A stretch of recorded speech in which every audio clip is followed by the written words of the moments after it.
What is going on, everybody? This is Island Hopper TV, and today we're going to talk about how I get paid to travel because this is one of the common questions. I probably get a comment about this very subject every single day, probably at some point in time, because you guys know I'm always traveling.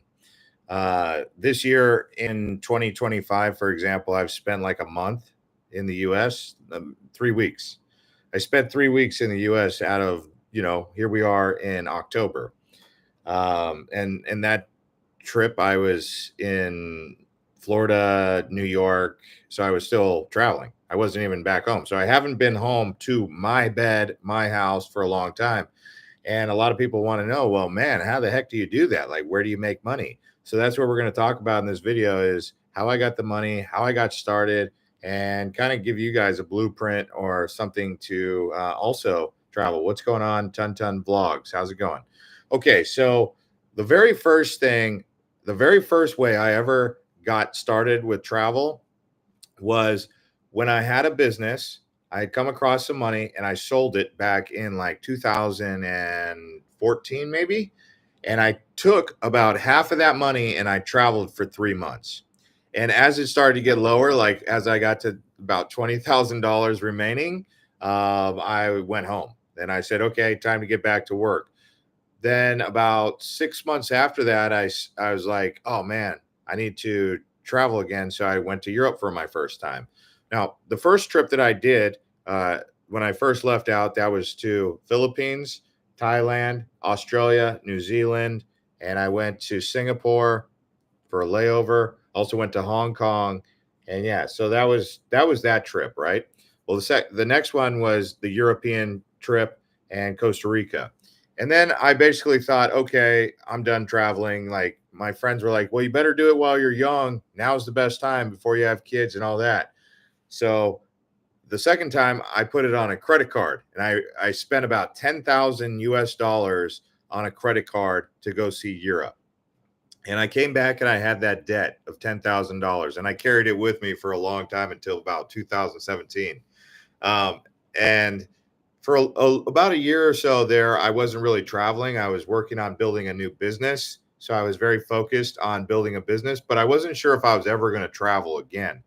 And around that time, I had started a YouTube channel, um, which was this channel. And I was talking about Hawaii. For those of you who have been around this channel for a long time, know that this channel originally used to talk about things to know about living in Hawaii. And I used to make vlogs, 10 to 15-minute vlogs talking about life in Hawaii, for especially the Big Island. And it wasn't making me any money. It was, I think maybe I'd make like $3 in a month. And I was like, well, who knows what this could be. At the same time, I had also made an investment in Bitcoin. And I bought my very first Bitcoin in 2016, thereabouts. No, maybe 2000. I don't remember the exact year. This could have been 2015. It was a $600 Bitcoin, and I bought it. And I basically said, well, that's great. I'm just throwing away my money. And I was trying to rationalize how high Bitcoin could go.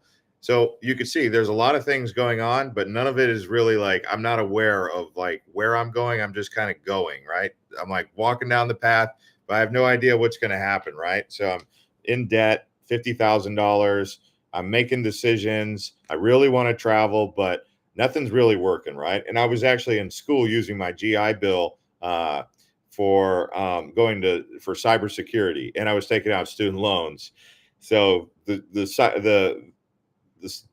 GI Bill alone wasn't able to pay for my school.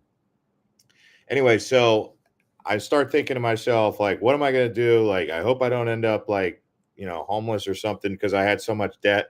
And my friend kept saying, you should travel. But I was like, I don't have money. So became a bit geeky and I started focusing on Bitcoin and Ethereum. And I was like, maybe Bitcoin will go to like $900. Or maybe when it went over 1,000, I was like, wow, okay, it went to 1,000. Could it go to 2,000? Wow, would I sell at 2,000? Well, as you know, right now, Bitcoin's is $68,000. So I've actually become more focused on that. And I would say during the pandemic timeframe around 2020, most of my travels, almost all of my travels, was an investment into this channel that was funded by cryptocurrency. So cryptocurrency really helped me. What I'm saying is the investments. So investments that paid off ended up like kind of giving me a strength to build this channel. And then this channel started to pick up a bit, and I started creating more channels. I have like an Arizona channel. I have a airports channel called VertCam. I have a hotels channel, Island Hopper TV Hotels. We have Island Hopper TV Travel Highlights, another YouTube channel. So each one of those are a revenue stream. And basically, where all that came from was this video that I was watching one time. It was about how to sustain and how to be bulletproof in a crazy economy. And the idea was you needed 5 streams of income coming into your account in order to sustain. Because if one of those streams of income dried up or 2 of them dried up, you still have 3 more, or you get the idea. So you're never just without income. You don't ever want to be in a situation where there's no money coming in. So it's kind of like, over here, you're going to bury a little bit of money in the desert, and you're not going to touch it unless you absolutely need to, but you know where it's hidden, the hidden treasure. And you kind of bury these things out there, like these hidden treasures that you can go back to in case you need to. It's kind of like your own safety net, right? And so I was doing all of that. And oh, Toon says he knows the channel from LA, San Francisco, and San Diego videos. So you must be out in California then. Thank you to the 9 people who smashed up the likes. So we'll get back to the story. So as I was doing that, I was always like, oh, wow, how do I get more streams of income? So the VA has been helpful for me. I was able to, because I was in the military for 8 years, I was able to get something out of that. I was invested in thrift savings plan. I don't know if you guys know that, which I was able to get out of the mutual funds, get it into Meta, which has been going up quite nicely. I mean, one of the things I would say about stock investing, if you guys do that, just invest in like the top 20 best companies and you should be good, except for Boeing. Boeing's basically, but if you invested in tech, right now, tech has been just booming. And I don't know why Meta's worth so much. I don't know why Google's worth. Well, maybe I know why Google's worth a lot. Apple's worth a lot, I guess. But just invest in those companies and it keeps going up. If you invest in like penny stocks, that's where everyone gets killed. That's where I was getting killed. I was investing in penny stocks, and that's where I wasn't making my money. So you stay away from high risk stuff, penny stocks, the pump and dump, and you just go into the strong stuff. And that's over time, that'll grow for you. It could grow sometimes 20 to 30% in a year. It could grow even more than that. We've seen in some cases, depending on where you buy, you can make a lot. So investing has been a really big source of my income, and I failed a lot with it at first. And it's something that takes patience, and it also is something that really just takes patience, and not panicking, which is something I can do both of, be impatient and panic in certain situations because I have panic sold before. Daniela says your traveling videos are the best. I watched many. Oh, that's good. Thank you, Daniela. For which one was your favorite? So I know you now. And then so the YouTube also pays for the travels. When you're traveling, it costs money. So that's why I have 5 channels. I've tried to monetize. I'm right now monetizing the air travel through the VertCam.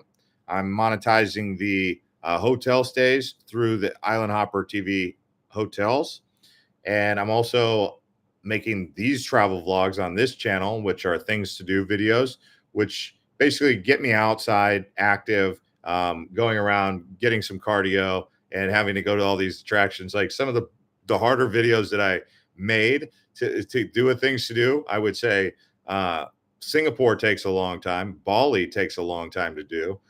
Tokyo and Osaka were like that. Those were some tough videos. So was Seoul. I mean, whenever you go and try to do all the activities in Seoul, Tokyo, or Osaka, I feel like those really take a lot out of you. It takes a lot of pressure. Dubai is a tough one to do. I mean, a lot of walking, a lot of those videos take time, but it's something to do and I get paid to do it. So I'm happy, right? It's like if I make a video and it gets 1 million views, it'll make money to help pay for that video on top of all the other things that I do. So the YouTube was just something that was there to help pay for my travel, which is something that I really wanted to do. It was kind of like when I started investing in Bitcoin.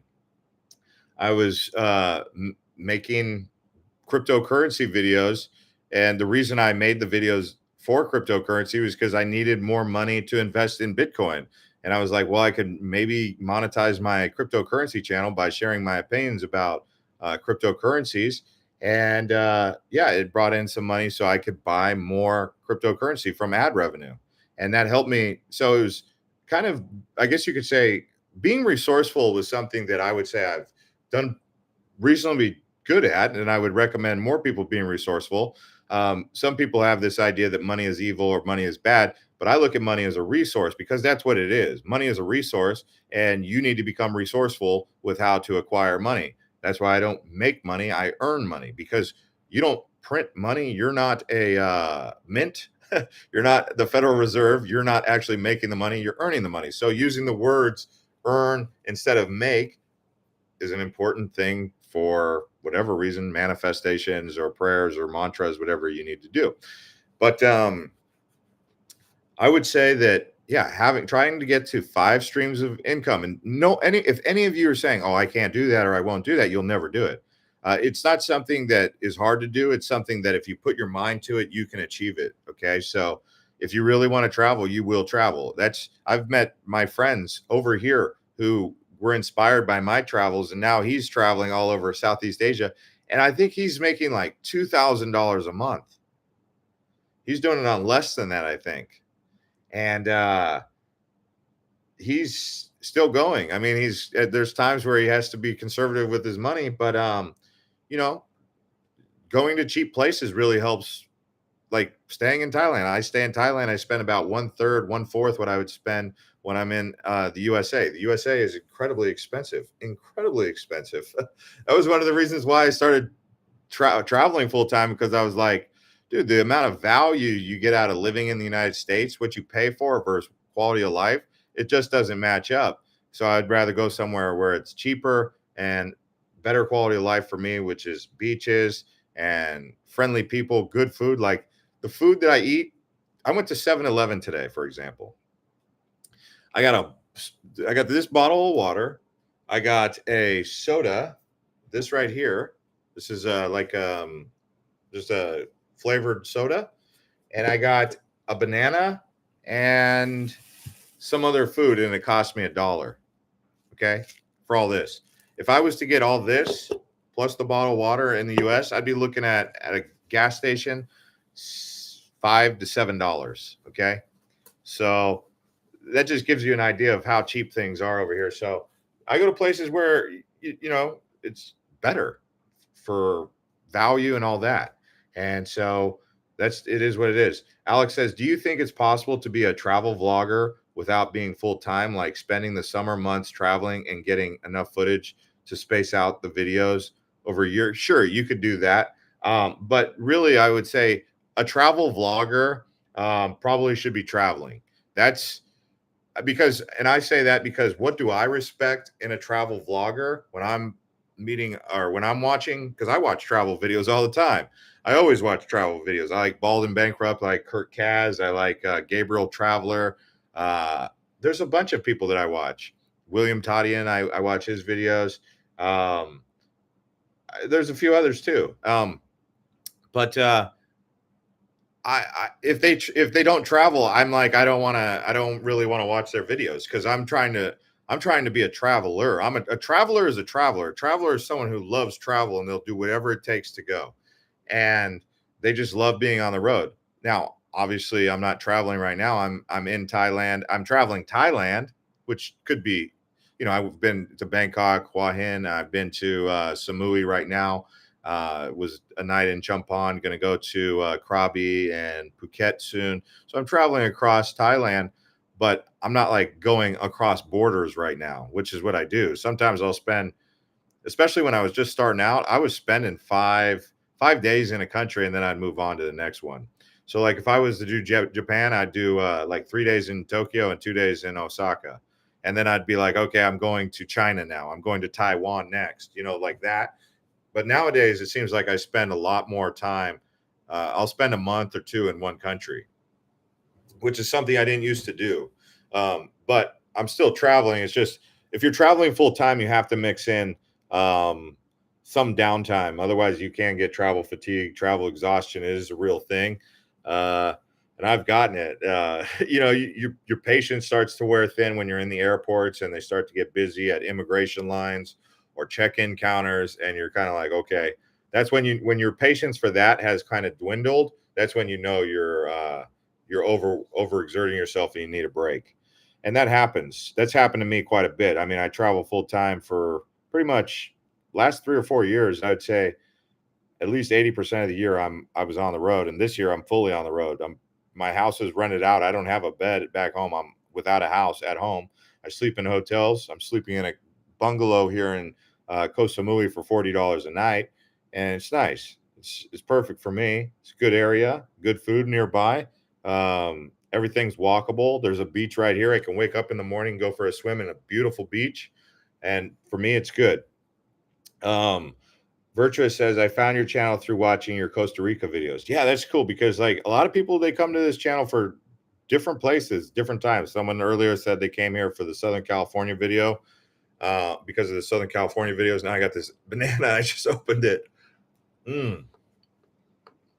Potassium. Sorry.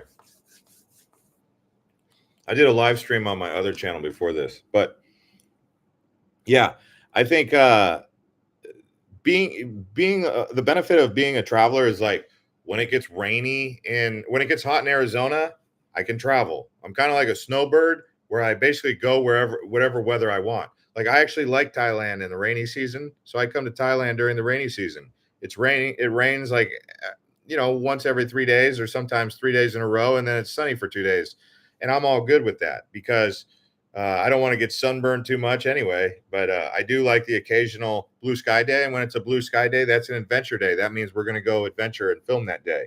When it's gray skies, that means I'm working at the computer. So, it's good transition. Um, Thailand's just a really good place. I was just in the Philippines for a month and a half. Before that, I was in Bali. Before that, I was in Singapore. I went to Malaysia. I haven't fallen in love with Malaysia like I have with the other places in Southeast Asia, but I am starting to appreciate and like Malaysia. It's just a totally different vibe. It's a totally different vibe than Thailand. It's a totally different vibe, man. They're all just different. Even Vietnam. Like I only went to Cambodia one time for 3 days before COVID, but I'm starting to want to go back to COVID or Cambodia because there's a lot of things in Cambodia that uh, are up and coming. Like they're building a brand new airport in Phnom Penh. It's going to be a world class airport. That tells you that Cambodia is getting ready to ramp up. I'd also like to go to Myanmar and Burma, although I've never met a Burmese person who encourages me to go to Burma right now because they all say it's civil war. I take that very serious because if the locals are telling you stay away, you should stay away. In fact, recently there was a travel vlogger, a YouTuber who was kidnapped in Philippines like 2 days ago. I saw the video. I guess three armed gunmen came into his accommodation, or he was married to a Filipina right there. He was like a young man. His name's like Elliot. You guys can look it up online, but he got kidnapped by Abu Sayyaf or something like that, the terrorist groups down in Zamboanga in Mindanao. And I go to Philippines a lot, but there is a travel warning for that specific area of southern Mindanao. So in fact, they say just avoid all travel to Mindanao completely. And I've been to Mindanao, I've been to Davao, and I went to Mount Apo, and I went to Samal Island where there was another kidnapping of two men. Um, I would say, yeah, you should take heed travel warnings when they're out there. Sometimes there'll be some bogus travel warnings that you're like, that doesn't make sense, but underneath it all, there can be some crazy stuff going on. But that was crazy. He shouldn't have been down there in Zamboanga where there is a travel advisory anyway. And he even said in some of his previous YouTube videos that it was dangerous down there for him. Um, oh, you're from Burma. Okay. So don't go to Burma, right? That's what they say. But I'd love to go to Burma. But yeah, so if I wanted to go to Burma and locals are telling me not to, I should listen. Sure, I could go there and have a safe trip and be in and out in 5 days without incident, but I could also go there and have an incident. So I'd rather just play it safe. And that's how it is in places like Guatemala. You know, I went to Guatemala, I had a good time. I said it was good, but there's a U.S. State Department advisory for Guatemala, and some of the areas around Guatemala you shouldn't be. And if you are caught up in the wrong situation, you might end up, you know, stuff can happen. Yeah, I would love to go to Burma though. Anyway, guys, that's basically my story. Hopefully, you guys enjoyed it, and if you got any value out of it, hit the like button, and we'll see you on the next one from Asia.